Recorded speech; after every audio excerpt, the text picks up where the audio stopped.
Pessoal, todo mundo sabe que amanhã é um feriado nacional, né? É o feriado do que amanhã? Dia do Trabalho.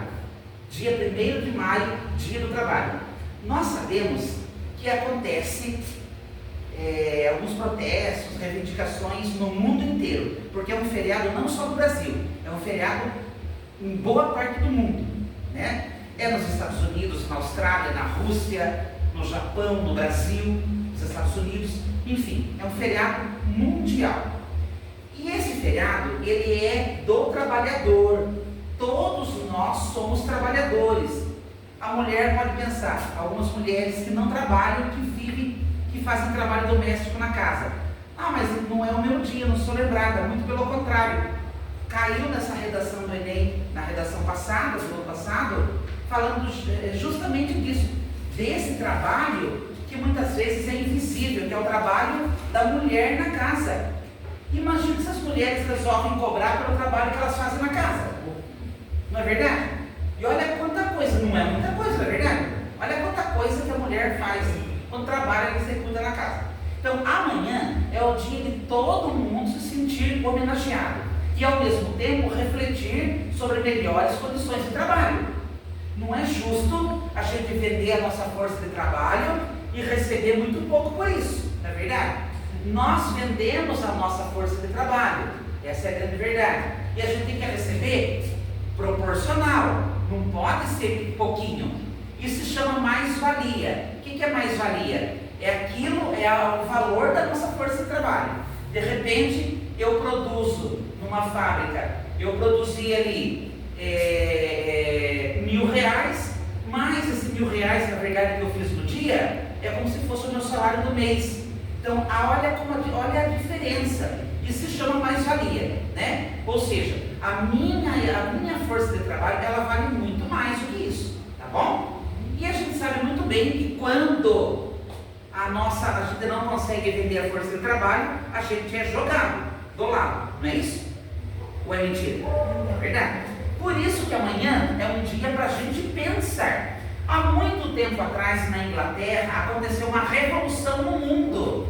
As pessoas antigamente, elas costuravam, faziam trabalhos mais manuais, né? Trabalho de argila, os trabalhos mais manuais, mais em manufatura. E aí inventaram a máquina a vapor. A máquina a vapor criou fábricas, e essas fábricas exigiam pessoas para trabalhar e para produzir mais coisas, porque quanto mais produzia, mais conseguiam vender, tinha no mercado.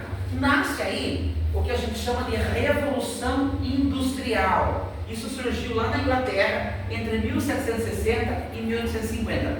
É uma revolução que acontece até hoje.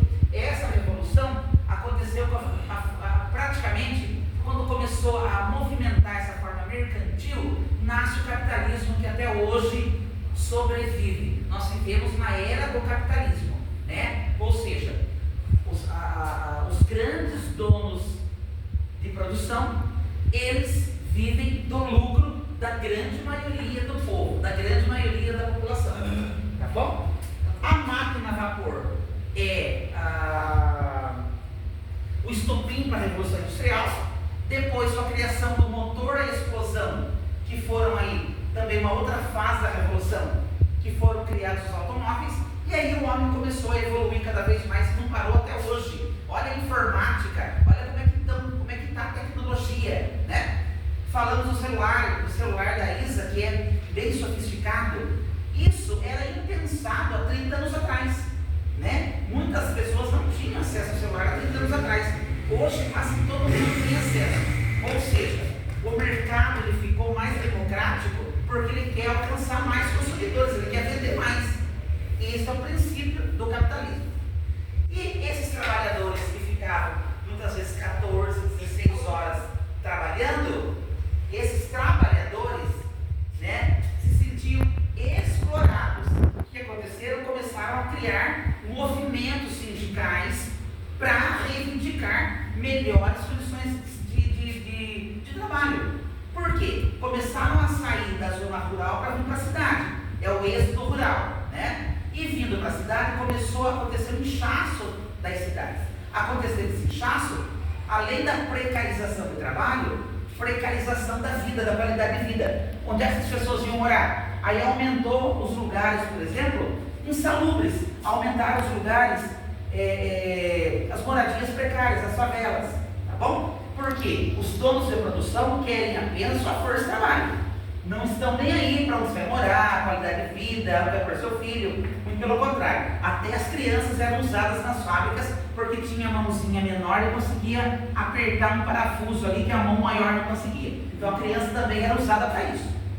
Mulher também. E desde aquela época já nascia a diferença. Pagava um valor maior para a força masculina e um valor bem menor para a força da mulher, né? A partir daí, desde aí, começa a nascer essa diferença de gênero no salário, né? Então, o 1º de maio em Chicago acontece um protesto por melhorias de condições de trabalho, né? E esse protesto acaba aí com a polícia, a polícia acabando de forma bem assim, abrupta essa manifestação. E essa data, 1º de maio, a partir de Chicago, ela se estendeu para a França, para a Rússia, para o Brasil, para a Austrália e demais países.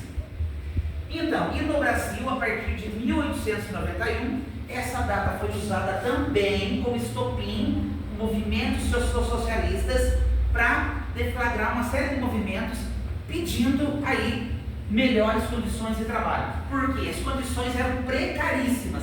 Isso em 1891. Já estava nascendo aí o nosso processo de industrialização tardio.